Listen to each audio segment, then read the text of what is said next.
Viewers and subscribers, please make sure to subscribe to Saga News TV and give a like and share, because if you don't, you will miss out a lot of news. Police are probing the death of a nurse who was found face down in an apartment at Hillside, Knockpatrick on Saturday night. Police named her as Nevinor Knight, 42 years old resident of Knockpatrick, Manchester.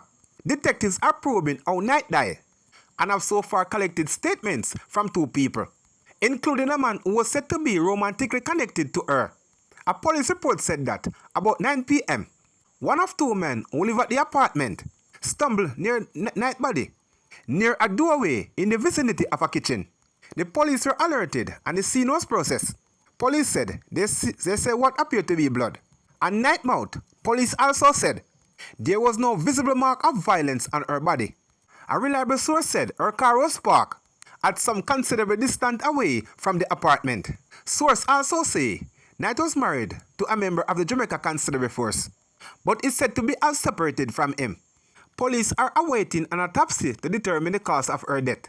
Mayor of Mandeville, Donovan Mitchell, said Knight was signed to the Manchester Infirmary as a patient care assistant, PCA. I have learned of the death of a member of my staff from the Manchester Infirmary, one of our PCA, and I am out here just to get in some information. I have spoke to the police. They have not suspected any foul play at this time, but they are doing their investigation. And I have asked them to do a thorough as to the circumstances of her death, he said. At this time, I just want to pay my condolences to her mother, children, and her siblings, and to the members of staff at the infirmary. We are now going to be bringing some counseling for them on Monday, he added. The body of a missing fisherman was recovered by members of the Jamaica Defence Force JDF, Maritime Air and Cyber Command, off the coast of Crawford, St. Elizabeth on Monday. His identity has not yet been revealed. The JDF Air Wing and Coast Guard reportedly began a thorough investigation to locate the fisherman's body on Sunday. It is believed that the fisherman may have been drowned after going for a drive off the coast of Crawford with two other men. An 11-year-old boy has died after being struck in a hit-and-run accident while walking along Ferry Service Road in St. Andrew. Death is Darren Mackenzie of Ferry District in the parish. Reports are that about 3:02 p.m., Mackenzie was hit by a 2019 Ford Transit vehicle, driven by a man who is of a Portmore address. The driver of the vehicle did not stop. It is uncertain if the child was alone. The police used the car license plate in his investigation, which led to the arrest of the driver. A taximan is in custody following the seizure of a F6 firearm and 10 9mm rounds of ammunition found in his vehicle following an operation in section of Kingston 20 on Friday.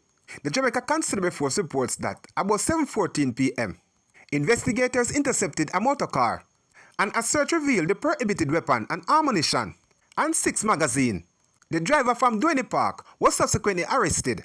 His identity is being withheld pending further investigation. This seizures bring the total number of prohibited weapons seized by Firearms and Narcotics Investigation Division within the past 3 weeks to 276. The public is reminded to share information with the police on illegal weapons by calling FNID at 876-923-6184, the National Intelligence Bureau at 811, Crime Stop at 311, or the nearest police station. The Western Kingston police are searching for the assailant who shot and injured a man in his yard in Trenchtown, St. Andrew. Reports are that about 4:10, the 31-year-old victim was inside his yard when he was pounced upon by the assailant, who shot him and escaped. The injured man was assisted to the Kingston Public Hospital, where he was admitted for treatment. Detectives assigned to the Denhamtown Criminal Investigation Branch are probing the incident. A St. James man has been charged for alleged pulling knife on a woman threatening to kill her. Charged with assault at common law is 33 years old Mark Lawrence, a plumber of Mall Road, Rose Heights and Dumfries. Police say the incident happened on Mall Road on Saturday, June 7. Reports from the Montego Bay police are that at about 3 a.m., Lawrence and the woman got into an altercation, during which he pulled a knife from his waistband, held it to the woman's neck, and threatened to kill her. In fear for her life, the woman ran and alerted the police. Upon the police arrive, Lawrence was arrested and the knife was seized. He was subsequently charged based on the complainant's statement. His court date is being finalized. A taxi operator has been charged with possession and dealing in with ganja following an operation in Rumble Main Road in Hanover on Friday. Charge is 51 years old Harville Richards of South Sea Park, White House, Westmoreland. Reports from the Lucy police are that at about 5:30 p.m., lawmen were in the area when they saw Richards driving a Nissan AD wagon along the roadway. He was signaled to stop. However, he disobeyed the police and spread off. Richards was pursued and the vehicle was intercepted. He was accosted and searched. And a search of the vehicle was also conducted, the police said. During the search, one plastic bag with ganja was reportedly found in his possession. Richards was subsequently taken into custody and charged following an interview in the presence of his attorney. His court date has not been finalized.